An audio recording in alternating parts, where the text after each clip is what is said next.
Hey, welcome back to our channel. Hello to the folks who have been following us, commenting, engaging, and sharing, and say that we don't always reply to every comment because we're a team of like 5 people doing the jobs of like 100 people, but we see your comments and we're so grateful.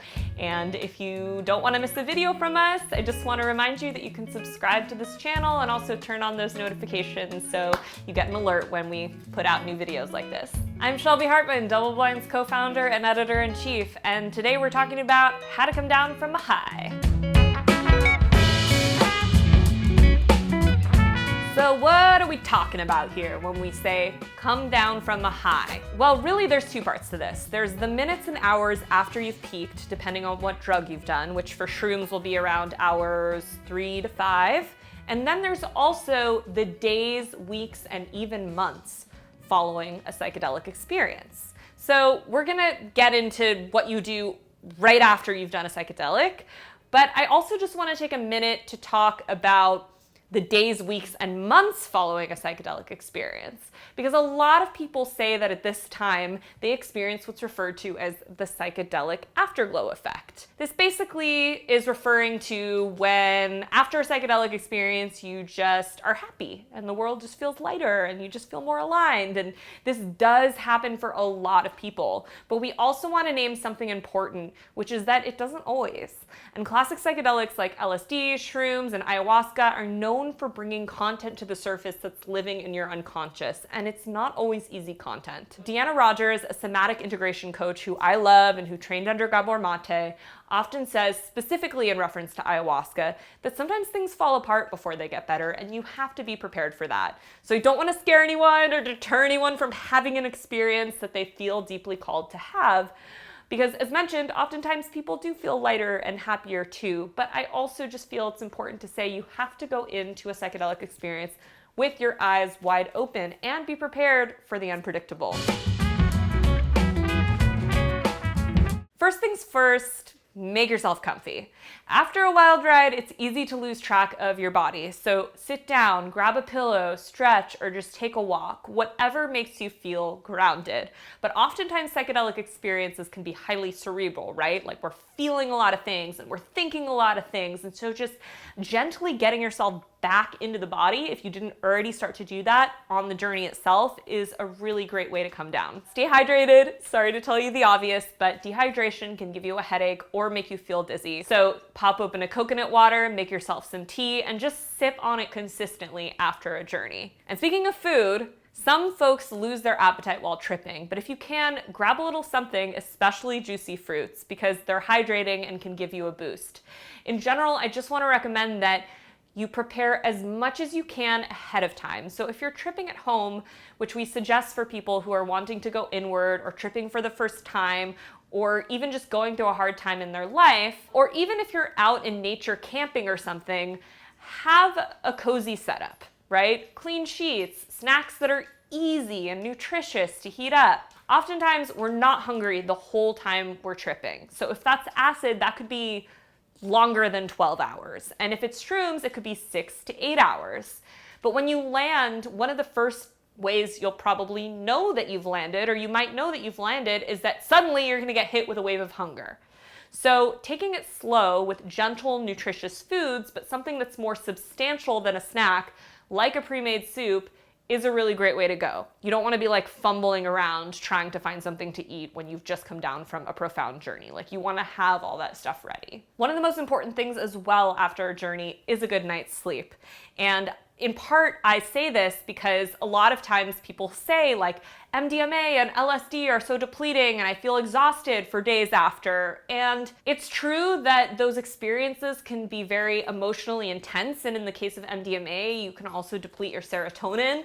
But also, like a big reason people often feel so drained after they have a psychedelic experience is because they do it late at night. And then they're up, and then when they finally are ready to go to sleep, they can't because their mind is very active. If you started your trip later in the day, then you might even still be seeing visuals with your eyes closed. That's not unusual. So just do your best to follow all the best sleep hygiene practices, right? A lot of times we trip and we come down from the trip and the first thing we want to do is like turn on our phone or watch television or call our friend to tell our friend how crazy our trip was. But I really encourage you to just stay with the experience and stay present with the experience by journaling, meditating, doing yoga, taking a bath. All of these things will really help you process what happened. Really, the reason why we started making videos like this is because after we launched the magazine, we started hearing from people that had a lot of fundamental questions about how to embark on a journey with psychedelics. And we wanted to support them. And we have. I mean, we've helped hundreds of thousands of people with free education like these videos and the articles on our website. And we vowed to never have a paywall over what we do because we don't want to lock people out of information they need to feel better. So how do we make this possible? And I want to tell you, it's through these amazing classes that we do, like a class we have where we teach people how to grow their own mushrooms. And we've taught thousands of people how to do that in 12 weeks with our team of incredible mycologists. And we also have a monthly membership that includes access to a community of psychonauts, conversations led by experts, journeys with cannabis ceremonies and breath work and integration circles. The idea is really that just doing a psychedelic isn't enough. If you want to see the full benefit of a psychedelic journey, finding a community to process these experiences with, doing other forms of sort of going inward, like integration and breath work and the intentional use of cannabis, like all of these things can be really integral for what we call integrating the lessons from the psychedelic into your life so that you don't just like have all these profound realizations and then go back to doing what you've always been doing. Even if ultimately you decide the double-blind community isn't right for you, in general, I do encourage you to, find a community and to explore what tools might be available for you to process your psychedelic experiences once they're over. And you can learn more about how to join our community at doubleblindmag.com/membership or check out the link in the description of this video. And that gets me on to the next section of this video. One of the most important things to bear in mind immediately following a psychedelic experience is that you're not going to understand everything that happened right away.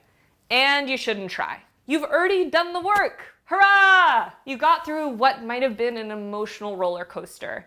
Even if it wasn't, it was likely intense, and psychedelics can be a lot for the mind, body, spirit, whatever you believe in to process. So trust that if you're committed to understanding and processing the experience, that you will in the days, weeks, and months to come, but that right now, other than getting it all out on paper so your mind isn't going round and round, the best thing you can do is just tend to yourself and remind yourself that you did a big thing, and that big thing is enough for now. Especially if something distressing happened, like you realized you need to leave your job or end a relationship that you're in. Tripping 101 is don't do anything drastic right away. Just wait to land. Give yourself some time, at least a week if you can afford to. Lastly, I just want to talk about cannabis for a moment because yes, cannabis is a psychedelic. And if you've had a positive experience, the Comedown is usually pretty gentle and may not require more than some eye drops and water. But if you found yourself way higher than you want to be, here's what you can do. Slow, deep breaths can help you relax any unconsciously tensed muscles that may be contributing to your discomfort. Reassure yourself that the experience you're having is a temporary one. And remember, no one has ever died of a cannabis overdose. Actually, no one has ever overdosed from shrooms or LSD either. People have harmed themselves because they were not in safe environments, but not overdosed from the drug itself.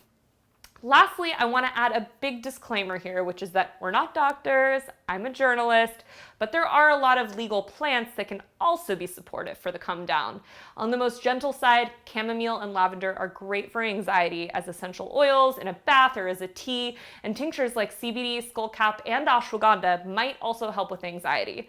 There's a whole apothecary out there of plants that can support you on your journey with psychedelics as you come down immediately in the minutes, hours, and following the journey, and and also in the weeks and months after. So we encourage you to explore them while taking into account that there's limited information out there on contraindications. So do so with caution and care. Regardless of how your journey went, just know that you will make sense of it in time, and we have a lot of free information and a community of people at DoubleBlind that are here to support you as you do that. For more videos like this one, check out doubleblindmag.com or subscribe to this channel, and see you next time.